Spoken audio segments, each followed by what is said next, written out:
talk between a libertarian and a Republican. Welcome to Publitarian Podcast.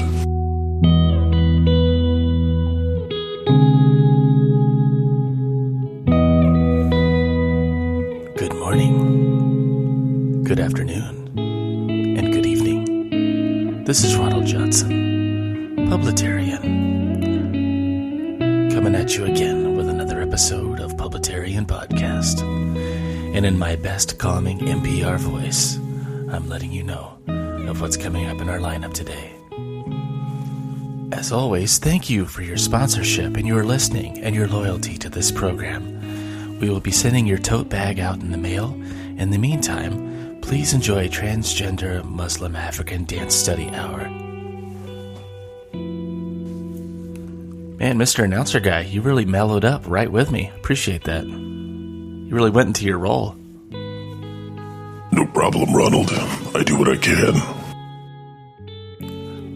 Welcome to Publitarian Podcast. This is episode number 93. And I don't have a title for this yet. I think I'm just going to do some news of the day and catching up. There's a lot going on. I had another episode planned, but you know what? For reasons you will see, I think I'm going to save it for 2021. In the news of the ironic, from thetechportal.com, Google and Facebook agreed to team up in face of antitrust action. Report. So yeah, you read that right. They're forming a trust to go against the antitrust. The big corporations are going to make themselves bigger to go against the people that are trying to stop them from getting bigger. I'm sure you guys have been keeping up with that, but just in case you haven't, big tech is censoring conservatives. That's nothing new. That's been going on for years.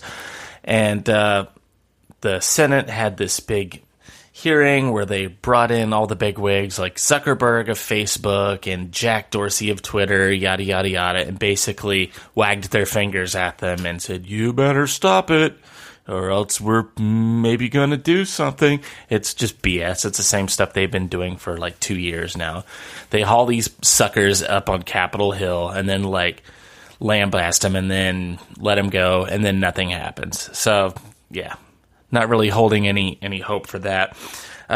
What they're threatening to do, what they have been threatening to do, is revoke the big tech's Section 230 privileges. And in layman's terms, what Section 230 is, it just protects you as an open platform. So if somebody says something on your platform, you're not a publisher, so you can't be sued.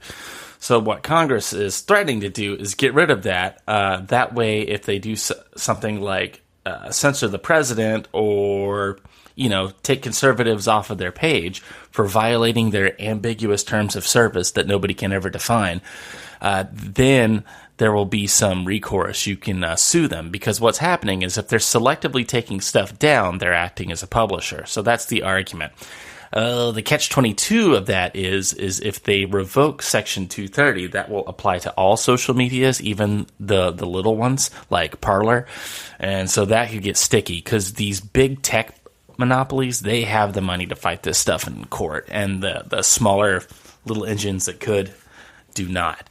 So it's kind of a catch-22. It's just going to be a bad situation, whichever way that falls. They're either going to become a publisher and people can sue them, but at the same time they will have the money to fight those suits, like I said. And this happened once before. This happened back when before YouTube really became YouTube. They got sued by Viacom because people were putting actual TV episodes, full episodes of shows up on their platform. So they went to court, and it was something like $7 billion. It was a lot. It was billions of dollars. And because YouTube was YouTube, they're like, okay, we'll just pay it. And then they paid it, and that was it. And they just continued to operate. The lawsuit didn't do anything to them. So there is precedent for people to be worried about that. So no really good news there. Let's see what else is going on.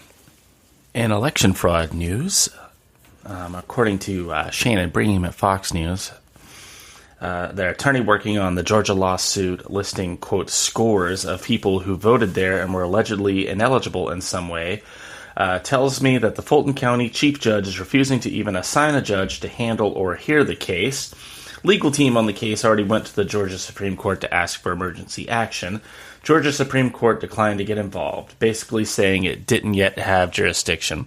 This is what we're seeing all around the country, these lower courts and even the Supreme Court either citing standing or jurisdiction, basically just not wanting to get involved in this at all, which is kind of crazy to me because if there's evidence of something, you typically would get your day in court. But there's just a lot of cowardice happening now. Nobody is wanting to actually put their name on anything for fear of retribution of the supposed incoming administration, I think.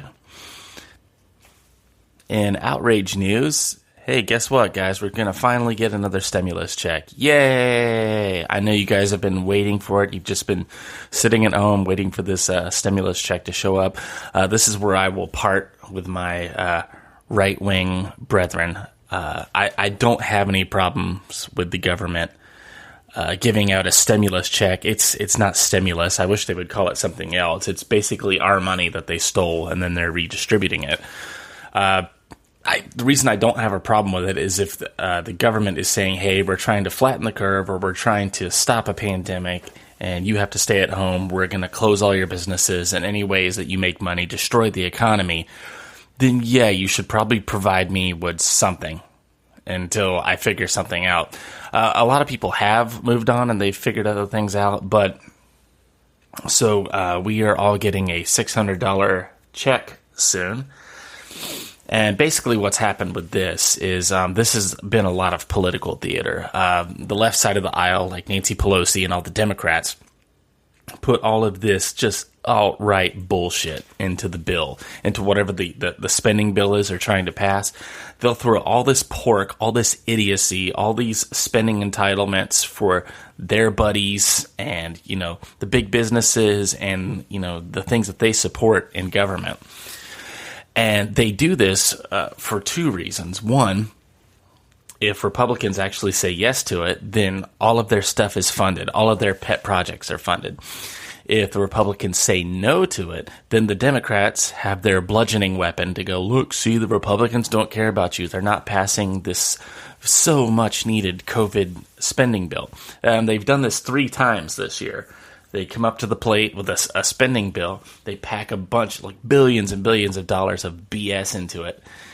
And then, of course, Republicans say, no, we're not going to pass that. And then they get to go, hey, look, see, the Republicans don't care about you. You're not getting your spending bill. The Republicans haven't been angels in this either. The president, on a few different occasions, has told Congress, hey, why don't you just pass a stimulus bill for COVID for the American people with nothing else in it. Wow, novel idea, right? And that has not happened. So what has happened instead is this travesty of a spending bill. So here's some highlights. I guess I should call them lowlights. Domestic funding, the Kennedy Center, $26 million. The Kennedy Center always gets funded. Dig a little on the Kennedy Center, see who's involved there, and you'll understand why. The Smithsonian, $1 billion. Smithsonian always gets funded. National Art Gallery, National Art and Humanities, Woodrow Wilson Center, multi-millions. I'm not going to go through all of these here. Here's the real capper. Foreign countries. Okay. Egypt, $1.3 billion.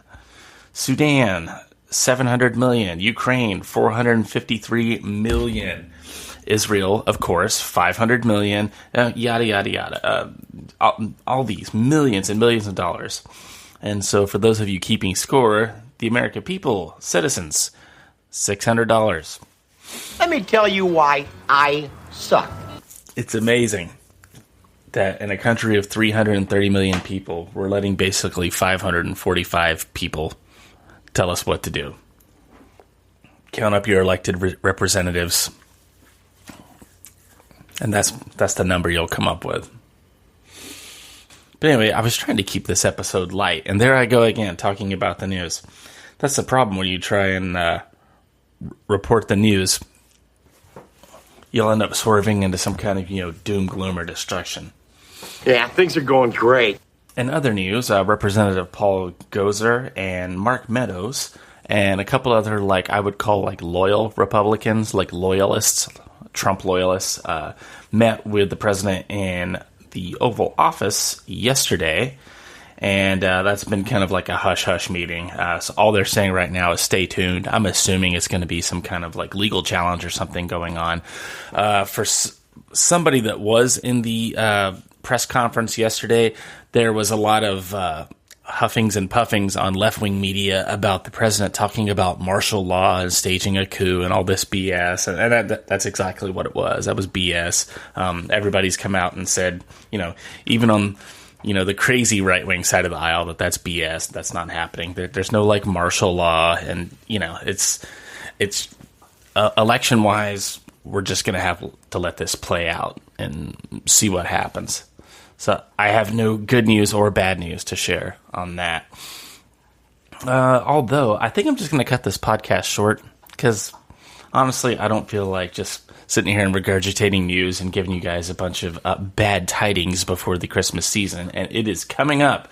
We're just a few days away as of the recording of this podcast.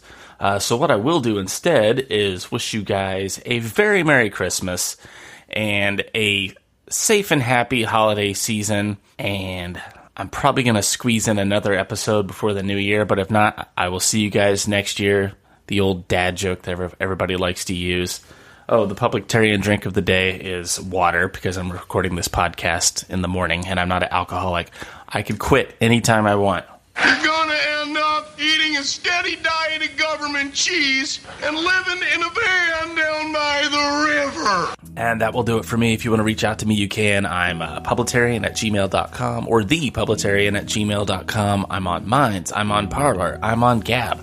I'm on all the social medias. Instagram is usually where I make my home, but you can catch me on any of those platforms. Again, I wish you guys a very Merry Christmas and a Happy New Year, and I'll see you guys back here in 2021, if not sooner. Take it easy.